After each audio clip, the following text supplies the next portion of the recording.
If you guys are new around here, my name is Terry Berenson and I make cycling related videos, and I also do kind of technical reviews on camera equipment, and the equipment is typically smaller form factor things that you would use or could use when you're riding a bicycle. So today I want to talk specifically about the Sony RX0ii and MoonDog Labs. So MoonDog Labs was nice enough to let me send me some of their options for the RX0. So the first thing that they sent me was this little faceplate. I'm going to switch camera angles here so you can see what I'm talking about. So that's the RX0 there. I can flip it up and show you. I'll go ahead and deconstruct this. The camera's already on the gimbal.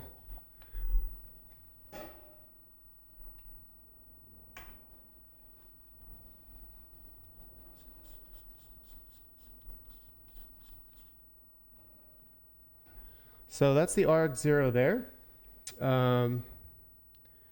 And basically MoonDog Labs sent me a few things, and they sent me this first thing I want to show you is they sent over this faceplate. So it replaces the front of the RX0. Don't focus on that, buddy. Come on. There we go. Basically what this does is it sits in front of the camera. Sony actually makes one as well. And it allows you to put a 37mm filter thread on top. So you got the regular 35mm equivalent Zeiss lens, which in my opinion is very, very sharp. And then you have a 37mm adapter that goes on the front. So it's a really clean solution. It's also $100 cheaper than the Sony version. Sony makes one as well. Sony makes one, and it's a 30.5 filter that's here on the front. So it's very good build quality, made out of aluminum. And the reason why I put that on there is because of this guy. So this is an anamorphic adapter, and it's a 37mm, and it actually squeezes the footage, and it's got an oval, as you can see there. So what this is going to do is it's going to take the footage. It's normally like this. It's going to make it wider this way. And then because it's an oval inside, it's not going to mess with the top and bottom, but it's going to only make the sides wide. That's the way the shape of anamorphics, when you actually use them, it's kind of what they do. The light comes in, the image comes in a little different, and when it goes into the camera, everything actually looks squeezed, like the whole picture looks like squeezed in this way because of I believe it's because of the way the glass is and the oval shape. But let me go ahead and put this on real quick and show you what it looks like.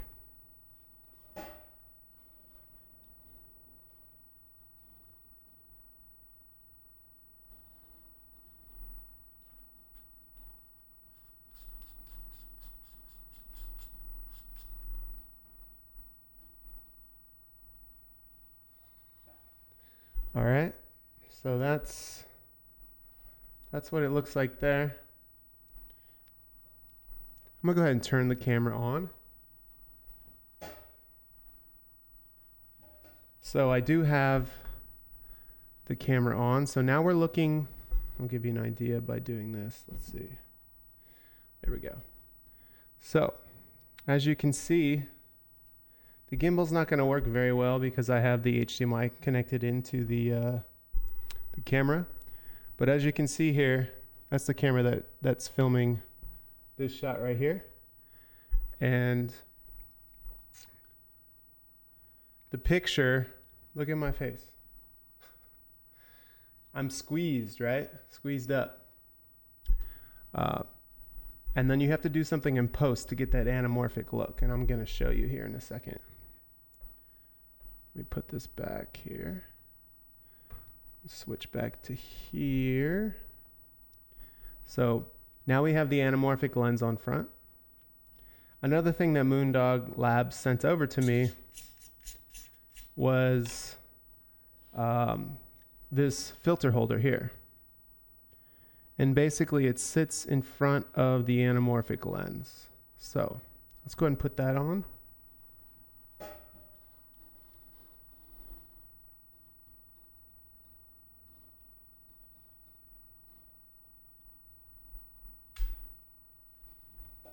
The reason why I need this lens adapter on there is because I'm shooting in daylight and I want to keep my shutter locked at a double my frames per second, and I shoot at 24 frames per second, so I want around a 48 or a 50th of a second for my shutter speed to keep things looking more natural and cinematic. So let's go ahead and put on this ND8.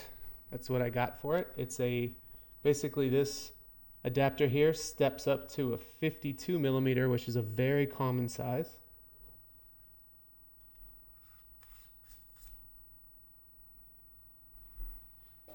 So now I got an ND8 on there.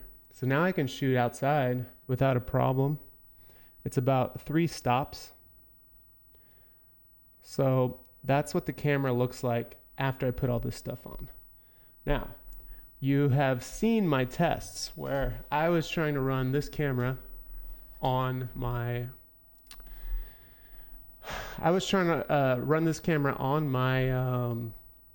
gimbal that goes on my helmet, and I had a lot of issues, and it just wasn't working very well, right? Very jittery. If you watch today's upload, you will notice that I uploaded a kind of these things are like walks, and they are more camera tests for me because of the weather. It's been raining and stuff, so I don't want to bring this thing out with the anamorphic lens and the audio and get it wet. So I've been just doing walks because I can control the amount of water that actually gets on the camera. So haven't done a lot of tests on the bike yet. I did do one 2 days ago. It was uploaded. Today I uploaded a walking video just to show kind of what it looks like in the rain, and I think it's beautiful. So let's talk now about how to get this thing balanced. So this is the gimbal here, top view of it. So this is a big gimbal. Like, this isn't gonna fit on my helmet very well. And the way that I got this balanced is I got this, it's like a little flexible kind of tripod stand, just as a counterweight for the front of the camera. Here we go here. The front of the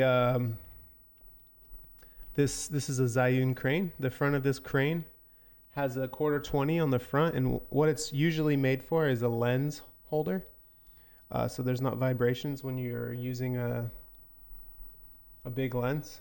So I just do that. I kind of space these out a little bit so it's out of the shot. Turn that camera off for a sec.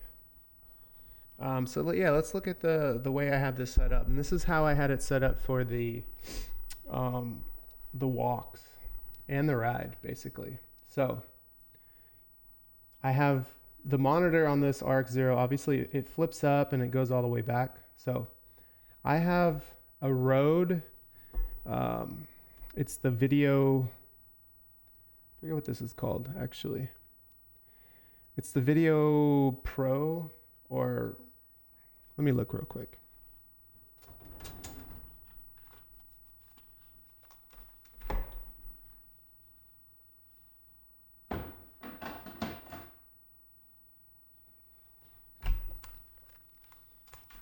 Okay, it's the Filmmaker Pro.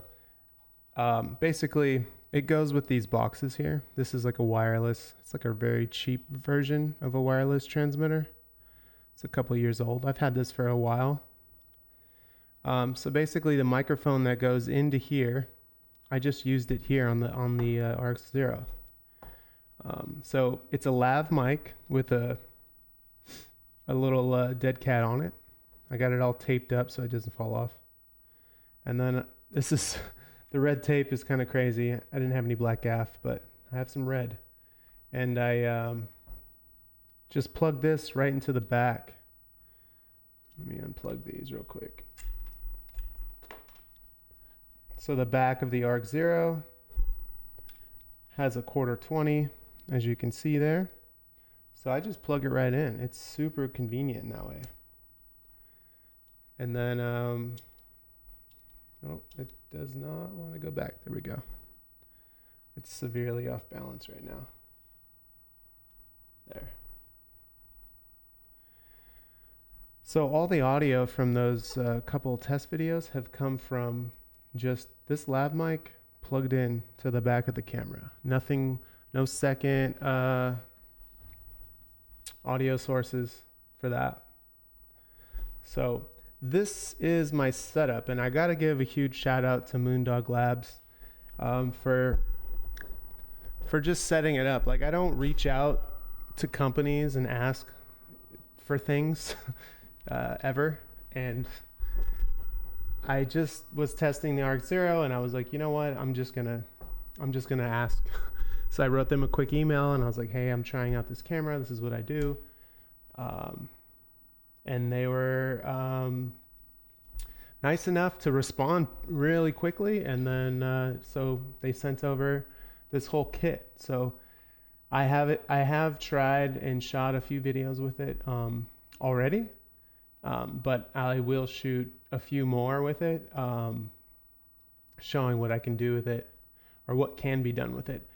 Some of the things that I don't think that we have got with the camera yet is it has an anamorphic flare where like lines go across the frame, which is really kind of, it depends on your taste, beautiful or annoying, but I think it's beautiful. I'm into it. It just sets your work slightly apart from other people's work. So things on YouTube, especially like the bike stuff, everyone's shooting, you know, if you're shooting on GoPros, then everything's going to look the same. The only things you can do to make your footage look different is, you know, do what I do. I use a gimbal. You can mess with the frame rates, and you can mess with the shutter, and your coloring. But other than that, like the footage, the quality is just going to look the same. So that's why I decided to start investigating other cameras that are small form factor, with things that you can change, like this. With the MoonDog Labs Anamorphic lens, definitely sets yourself in a different visual space than everyone else's. So now I need to figure out how I can mount this. So that's my next step. Obviously, I'm not going to mount this huge gimbal on my head. It's just not going to work. And I've looked into other options and I'm trying to figure that out now. So until then, like this camera was intended to replace or be a different look for the hotline videos and even like filming events and races, but it's just not set up to do that yet. The quality of this package that I have set up here is, I think, it's so much better, like years and years better than the GoPro footage is. But the GoPro is better for the hotlines because I can put it on my head, and there's sometimes a lot of tight spaces that I got to squeeze through and all that. So that's not going to work very well. I think Jason's coming in, so you guys should say hi to Jason. He's walking in right now. There he was. I think he hears me. This could work on a chest mount. It'll be really heavy. Like, it'll have a bounce, and like the chest, I would have to make some custom, like really tight fitting chest mount for it to work, but oh well. Where was I going with this? Oh, next I want to show you how I set up the project in Premiere, or what the files look like, because I showed you what the camera looks like. I'm actually going to plug this back in and show you exactly what the files look like, because again, the picture has a squeeze on it, so there's something that you have to do in post to fix it, but it's nothing. Like, it doesn't take any time. You push a button and it's done. But it's an important step that you have to do even on professional shoots. Like with my big camera here, when I shoot anamorphic lenses, it's the same thing. You have to desqueeze it, is what it's called. So let me show you that. I'm just pulling up Premiere here now. Let's see. Yeah. Okay.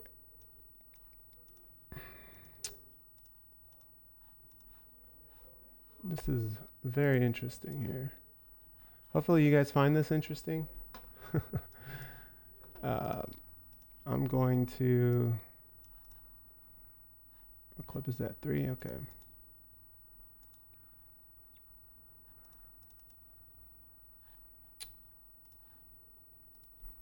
Just importing a new clip here, and I'll share this Premiere time frame, or this Premiere clip with you guys here in a sec. Something is wrong with my workspace. There we go.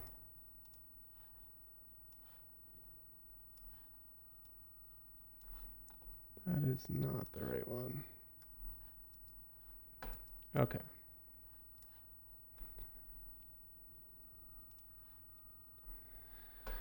All right, let me enable this display capture. There we go. That's my screen. It's a mess.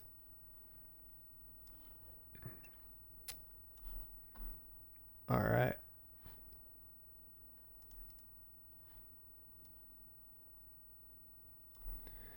Okay. So I just imported some footage, and as you can see here, let me make this full screen for you. The footage is squeezed. It's not the full anamorphic frame, and everything is looking you know, like this way. So what you got to do to fix that is come up over here,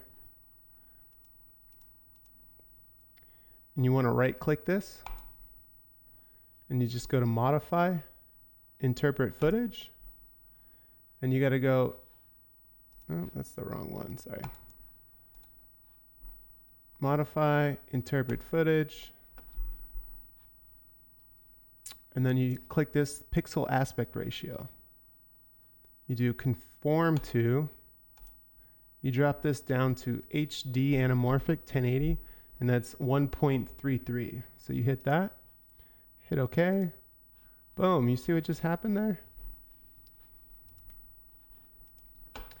Actually gonna make a new project, or new sequence, and now we have the same exact footage that's now desqueezed. And now look at the aspect ratio. It won't even fit in the OBS window. in my live stream because it takes up my whole monitor. It's the whole thing now. So that's what you do, and this is what the footage, how it comes out after you've desqueezed it. It's actually anamorphic, and this is very different from what I have been doing in the past. Let me turn this off. It's way different from what I've been doing in the past. I've had clips in the past that, I've had complaints. Some people are like, hey, the bars are on the video, yada, yada. In the past, I've showed you how to take the distortion out of the GoPro lens. And what I'm doing there is I'm taking the distortion out and putting it into a 21:9 window and pulling the footage out until it fits there. So I'm actually cropping with the GoPro. With this camera, that's how it comes out with this lens. You desqueeze it and it's that size. And in my opinion, for the Hotline series, that aspect ratio works really well for me because 9 times out of 10, I'm shooting exactly where the sun's at. So if the sun's in the frame, I'm shooting straight into the sun usually. And I don't ever, the GoPro image is super tall when it's on that wide angle, and I don't want to get the blown out sky in my shot. So with anamorphic, I can keep the sun out because the aspect ratio is not as tall, but it's just as wide. So you get the whole width of the shot, but you don't have the blown out sky. So that's why I think the aspect ratio works better. Also, people, tend to feel it's like more cinematic because it's you're used to seeing that kind of look in movies. But that's all I wanted to share about this. This is just my current setup, and I wanted to show you guys just what I've been messing with and trying to figure out. Don't worry, I won't bore you guys with too many of those walking videos. I know some of you guys like them. I've got messages from people who don't like them. It's fine. These are just camera tests. This isn't something the channel isn't changing into a walking channel. Although by doing these camera tests with walking, I've actually started to enjoy the simple walking and observing and hearing conversations as they pass. I feel like there's something about that. So I might keep doing 1 or 2 of those every once in a while, but as far as taking over the channel, probably not. So, wow. My girlfriend jumped into the chat. Interesting. Hi, Tatum, Mangus. All right, so let me turn this guy off, and I'll just end it here. Thank you guys for tuning in. Again, I want to give a huge shout out to MoonDog Labs for sending over all these things for me to give a try. I'm going to be testing these on a hike upstate this weekend, so stay tuned for that.